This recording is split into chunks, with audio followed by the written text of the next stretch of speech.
Berita Al-Hijrah 25 Rabiul Akhir 11 Disember, mayat bayi dibungkus telekung. Juga YouTuber di Reman cabul pelakon drama.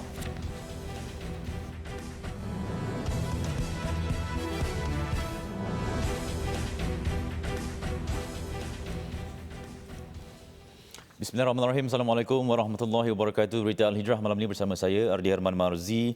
Mayat bayi lelaki yang masih bertali pusat ditemui di kebun sawit di belakang rumah guru kelas Al-Quran dan Fardu Ain Kafa di Kampung Tali Air 11, Pasir Panjang di Sekincan. Mayat ditemui dalam bungkusan beg plastik jam 8.30 pagi. Menurut guru kafa tersebut, mayat bayi lelaki tanpa pakaian berkenaan digumpal dengan kain telekung dalam sebuah beg plastik. Rosnah Rosni, 47 tahun berkata kejadian disedarinya sejurus membuka pintu dapur rumahnya kira-kira jam 8.30 pagi tadi. Sementara itu, Ketua Polis Sabak Bernam, Superintenden Agus Salim Muhammad Alias berkata pemeriksaan awal mendapati keadaan bayi terbabit cukup sifat dan dipercayai baru dilahirkan berdasarkan tali pusat yang masih bersambung selain terdapat najis bayi di dalam beg. Hasil pemeriksaan perubatan mengesahkan bayi itu meninggal dunia kurang daripada 24 jam berdasarkan keadaan darah yang belum kering. Kes disiasat mengikut Seksyen 318 Kanun Keseksaan kerana menyembunyikan kelahiran dan menyebabkan kematian. Seorang YouTuber di Reman 2 hari bagi membantu siasatan dakwaan cabul terhadap seorang wanita berusia 24 tahun dan siasatan terhadap lelaki tersebut yang juga penerbit dan pengarah drama atas talian itu dibuat mengikut Seksyen 354 Kanun Keseksaan. Terdahulu, suspek berusia 22 tahun tiba di Mahkamah Magistrate Kota Baru kira-kira 10.35 pagi dalam keadaan sugul. Semalam, media melaporkan satu laporan polis dibuat mangsa terhadap suspek pada Jumaat lalu berhubung dakwaan dicabul lelaki terbabit. Insiden itu berlaku selepas sesi penggambaran sebuah drama arahan suspek pada pagi 2 Ogos lalu di sebuah inap desa di Kubang Krian, Kota Baru. Laporan itu menyatakan suspek bertindak mencium, memeluk serta meraba bahagian dada dan kemaluan mangsa yang juga pelakon drama itu sebelum melakukan onani ketika mangsa berada berseorangan dalam sebuah bilik tidur di tempat kejadian. Suspek tampil menyerah diri di Ibu Pejabat Polis Daerah IPD Kota Baru pagi Khamis sebelum ditahan bagi siasatan lanjut. Seorang pegawai Jabatan Immigration mengaku tidak bersalah atas 17 pertuduhan menerima suapan berjumlah RM21,500 daripada seorang wanita. Ia sebagai balasan bagi melepaskan warga asing yang melakukan kesalahan immigration melalui lapangan terbang antarabangsa Kuala Lumpur KLIA 2. Mengikut kesemua pertuduhan, Muhammad Al-Ridwan Ahmad Zaini, 35 tahun, didakwa menerima suapan wang itu daripada Nur Amanina Maulad Adnan melalui akaun Maybank dan CIMB Bank kepada akaun Bank Muamalat Syarikat Entiti Maju Enterprise milik Nurul Natasha Andrew iaitu isteri tertuduh. Kesemua kesalahan itu didakwa dilakukan di Jalan Tasik Utama 7, Medan Niaga Tasik Damai. Antara 25 Julai dan 11 November lalu, pendakwaan dikemukakan mengikut Seksyen 16(A) Akta Suruhanjaya Pencegahan Rasuah Malaysia SPRM 2009 atau Akta 694 dan boleh dihukum di bawah Seksyen 24(1) Akta yang sama. Jika sabit kesalahan, penjara maksimum 20 tahun dan denda tidak kurang 5 kali ganda jumlah atau nilai suapan. Kes akan disebut semula 12 Januari tahun depan. Di Pulau Pinang, seorang pengawal keselamatan warga emas dihadapkan ke Mahkamah Magistrate Georgetown atas kesalahan membunuh seorang tukang masak pada Sabtu lepas. Tertuduh Ong Lai Seng, 65 tahun, hanya mengangguk faham selepas pertuduhan terhadapnya dibacakan di hadapan Magistrate Jamaliah Abdul Manap.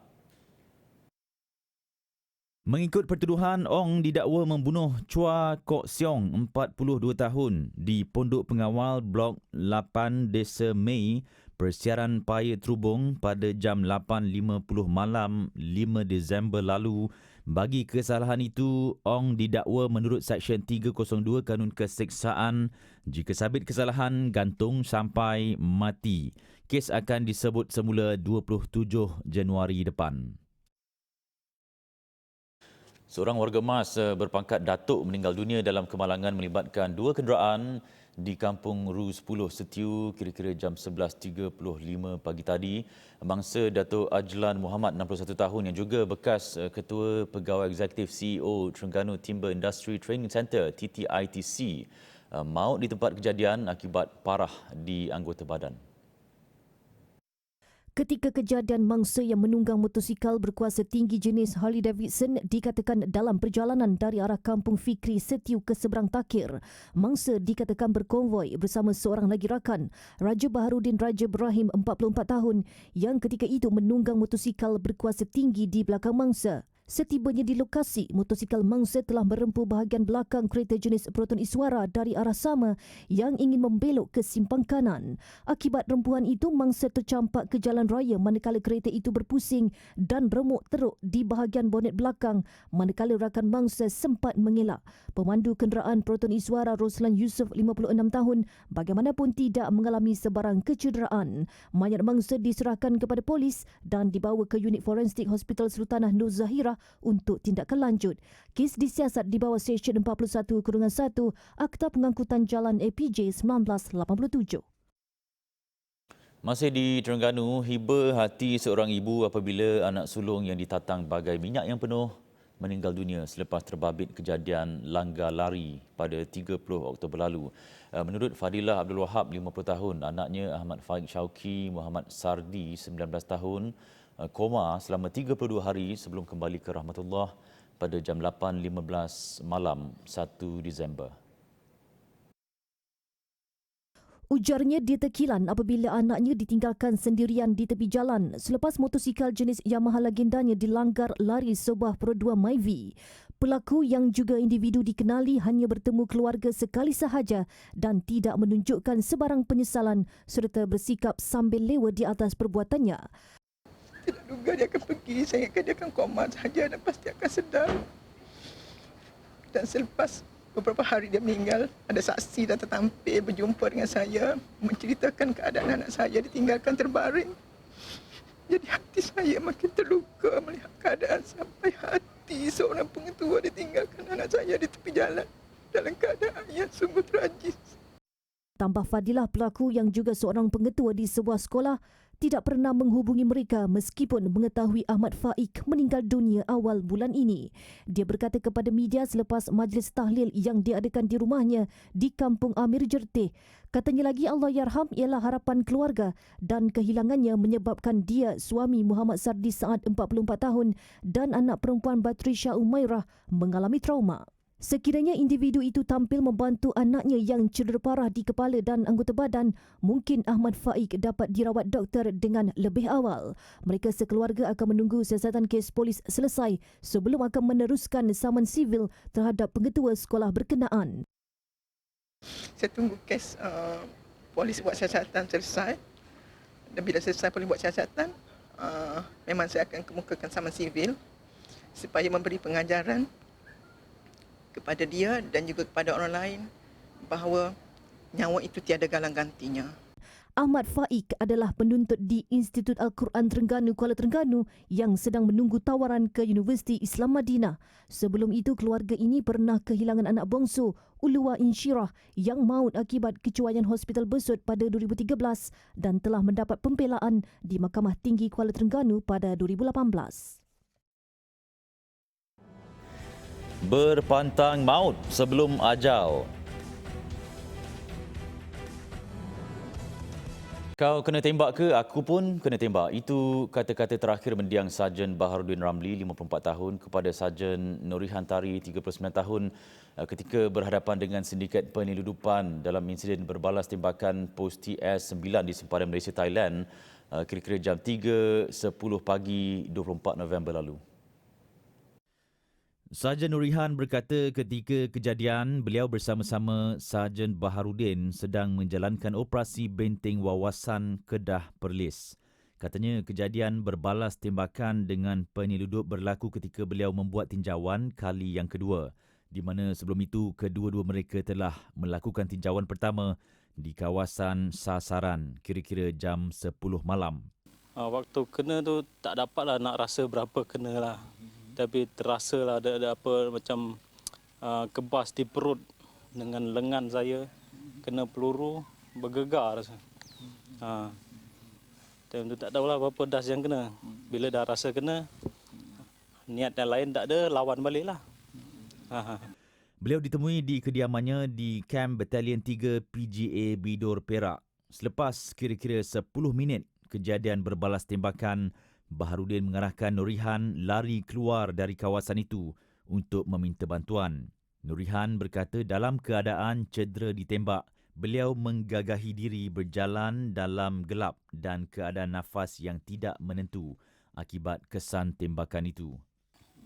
Mendiang yang saya cakap tadi, dia tanya saya kena ke tak kena.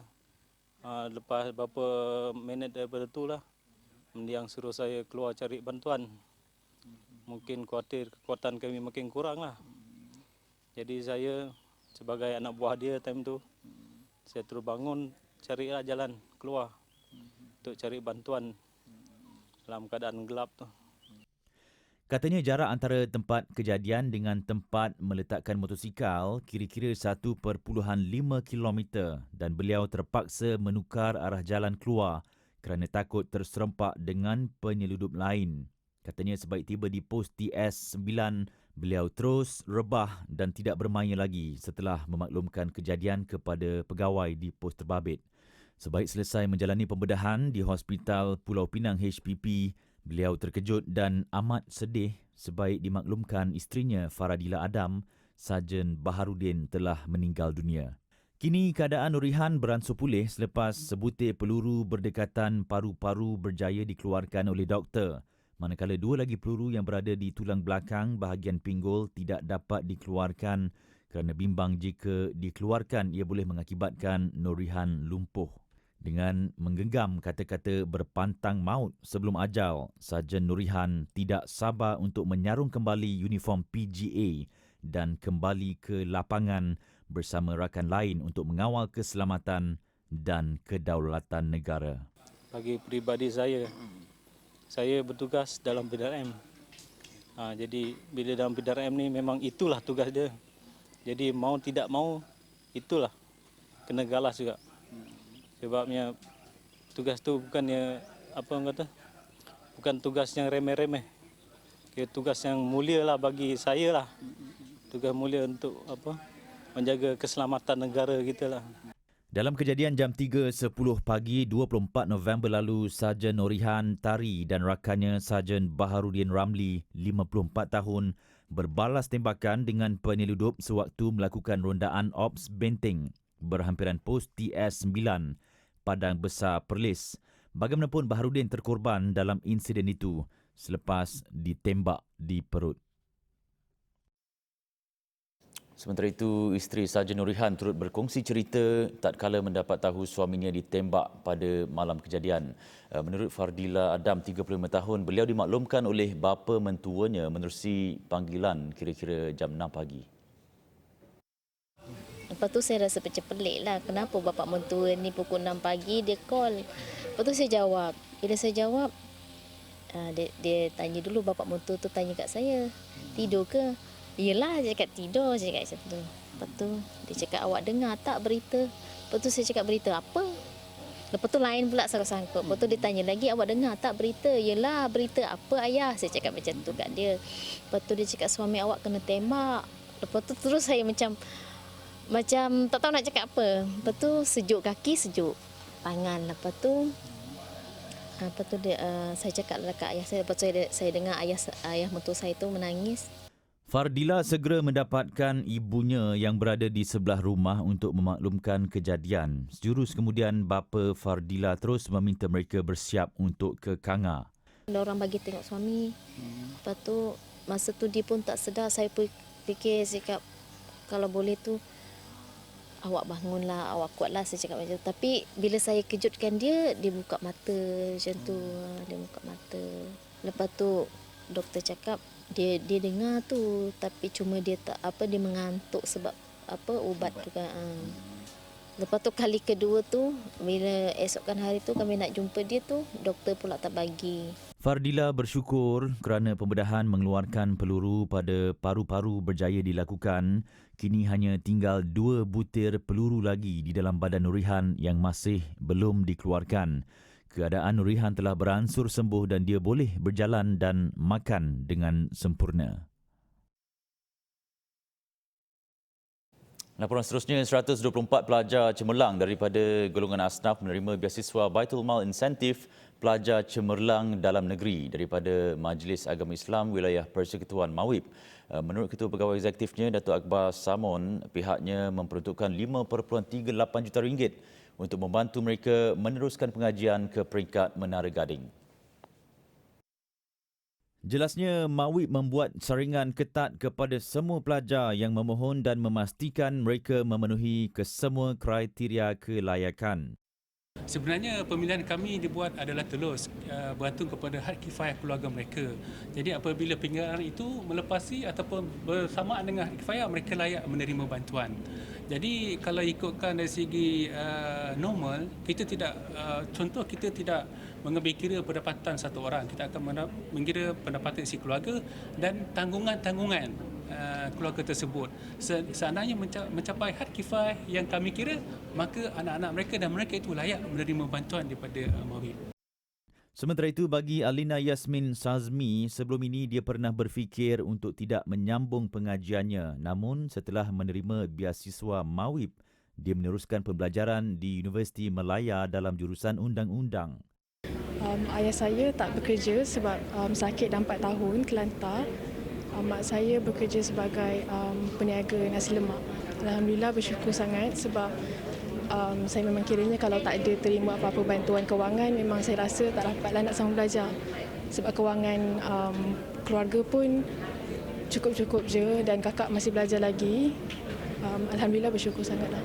Ibu tak bekerja, ayah pemandu teksi. So kalau time dapat tawaran, tahu yang dapat beasiswa Mawib ni, so sangat-sangat bersyukurlah sebab memang sangat-sangat terima kasih dekat Mawib sebab benda ni sikit sebanyak dapat membantu saya untuk sambung belajar dan capai cita-cita saya. Mawib sebesar membantu meringankan beban saya dengan amat banyaklah. Bantuan belajar memang bukan murah. Mawib memang dibantulah saya ringankan beban ibu saya dan kakak-kakak saya sebab kakak saya belajar sambil bekerja. Dia dapat ringankan beban lah. Dalam pada itu, Datuk Akbar Samon berharap agar orang ramai terus membayar zakat supaya lebih banyak golongan asnaf dapat dibantu. BIMB Holdings Berhad (BHB) akan meneruskan cadangan memindahkan status penyinaraiannya kepada anak syarikat milik penuh Bank Islam Malaysia Berhad, Bank Islam. Ia adalah sejajar usaha penstrukturan semula kumpulan yang akan membuka nilai signifikan kepada pemegang saham. BHB dalam satu kenyataan kepada Bursa Malaysia berkata ia sudah mendapat persetujuan daripada Menteri Kewangan dan Bank Negara Malaysia BNM berhubung cadangan penyusunan semula dalaman dan agihan serta pembayaran balik modal. Selepas muktamad cadangan pelaksanaan itu, status penyinaraian BHB akan dipindahkan ke Bank Islam. Ia akan menjadi satu-satunya institusi kewangan Islam lengkap yang tersenarai di rantau ini sekaligus meningkatkan kedudukan korporatnya. Penyinaraian ini akan membolehkan Bank Islam memperkukuh kedudukannya dalam pasaran kewangan dan pasaran modal Islam dengan lebih baik. Ia juga akan memanfaatkan pertumbuhan dalam usaha mengembangkan asas pelanggan. Bank Islam kali pertama disenaraikan di Bursa Malaysia pada 1992 sebelum BHB diwujudkan pada 1997 bagi menggantikan Bank Islam sebagai syarikat pemegangan kumpulan. Agrobazar Online merekodkan nilai jualan tertinggi tahun ini mencecah 8 juta ringgit. Ketua Pengarah Lembaga Pemasaran Pertanian Persekutuan FAMA, Datuk Zainal Abidin Yang Razali berkata angka jualan yang memberangsangkan itu didorong trend pembelian pengguna yang beralih kepada digital ketika pelaksanaan Perintah Kawalan Pergerakan PKP. Setakat 18 Mac hingga 30 November sahaja, nilai jualan Agro Bazaar online mencecah 2.19 juta ringgit meliputi produk segar dan industri asas tani dengan 96,319 servis penghantaran telah direkodkan. Pada masa ini kita telah pun mengadakan kerjasama dengan pihak Shopee, pihak Lazada dan beberapa lagi yang kita akan mengadakan kerjasama supaya ia menjadi satu apa yang dikatakan strategic alliance kepada syarikat-syarikat ternama ini untuk bersama-sama dengan kita. Ia juga hasil kerjasama Fama bersama MKN yang turut sama menggalakkan pengguna agar memilih pembelian secara dalam talian bagi mengurangkan pergerakan ketika pandemik. Agro Bazaar Online merupakan program di bawah Strategi Lautan Biru Kebangsaan yang diurus Fama dan mempunyai 5,913 usahawan berdaftar. Ia adalah platform untuk usahawan-usahawan memasarkan produk serta perkhidmatan berasaskan pertanian secara maya kepada pelanggan dan pengguna. Kita di Agro Bazaar Online ini, kita menyediakan perkhidmatan-perkhidmatan yang perlu direbut oleh pengusaha-pengusaha. Kita juga tidak hanya membiarkan usahawan-usahawan untuk menjadi pekedai, malah kita melaksanakan aktiviti-aktiviti sokongan bagi mempopularkan lagi Agro Bazaar ini sekaligus akan memberikan faedah kepada peserta-peserta yang berdaftar di dalam Agro Bazaar Online. Sementara itu, sebagai salah satu kempen untuk menggalakkan lebih banyak pengambilan sayur dan buah-buahan tempatan dalam hidangan seharian, pertandingan virtual Mafi Masak Challenge dianjurkan Fama bertujuan mencungkil bakat baru dalam mempelbagaikan hasil seni kulinari secara dalam talian.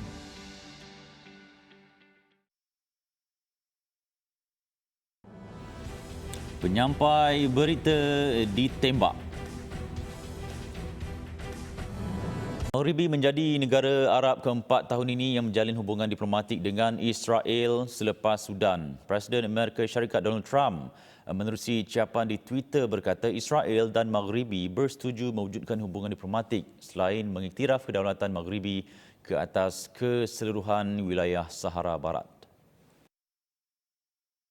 Trump mendakwa hubungan diplomatik tersebut merupakan satu kejayaan untuk keamanan di Asia Barat dan kestabilan serantau. Menurut White House, Trump dan pemerintah Maghribi, Raja Muhammad ke-6 masing-masing telah bercakap melalui telefon sebelum pengumuman itu dibuat. Menantu Trump, Jared Kushner yang juga penasihat kanan Presiden Amerika Syarikat itu berkata Maghribi dan Israel masing-masing akan membuka pejabat perhubungan di Rabat dan Tel Aviv. Sebelum ini, Maghribi menutup pejabat perhubungan itu pada tahun 2000 berikutan kebangkitan penduduk Palestin yang kedua menentang pencerobohan rejim Zionis dan dikenali sebagai Intifada. Keputusan normalisasi ini menjadikan Maghribi menyertai Emirat Arab Bersatu, UAE dan Bahrain menjalin hubungan dengan Israel. Pada Oktober lalu, Trump mengumumkan Sudan juga bersetuju menjalin hubungan dengan negara haram itu.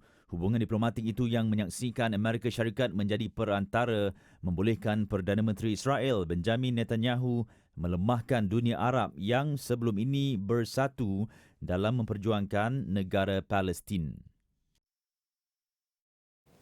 Di Afghanistan, seorang penyampai berita wanita dan pemandunya terbunuh selepas ditembak lelaki bersenjata. Menurut syarikat Enacast TV tempat mangsa bekerja, insiden tragik itu adalah kejadian kedua pembunuhan wartawan di negara itu dalam tempoh sebulan. Malalai Maiwan terbunuh dalam insiden di timur bandar Jalalabad. Pembunuhan Maiwan 20 tahun hanya beberapa minggu selepas wartawan Radio Liberty alias Dai terbunuh dalam serangan bom kenderaan di Lashkargah. Sementara itu, Human Rights Watch berkata Dai sebelum itu pernah diugut oleh Taliban. Selain itu, seorang bekas penyampai berita televisyen di Kabul, Yema Siawash, turut terbunuh dalam serangan bom kenderaan berhampiran rumahnya bulan lepas. Setakat ini, tiada kumpulan tampil mendakwa bertanggungjawab atas pembunuhan terbabit. Baik, luangkan masa sejenak, renunglah nasib sebahagian daripada kita yang cukup menderita akibat pandemik COVID-19. Sama-samalah kita rasai keperitan hidup mereka yang tua, kanak-kanak, bayi dan yang cacat serta uzur. Hulurkan sedikit daripada rezeki kita untuk meringankan sedikit beban mereka. Sedekah pencetus barakah.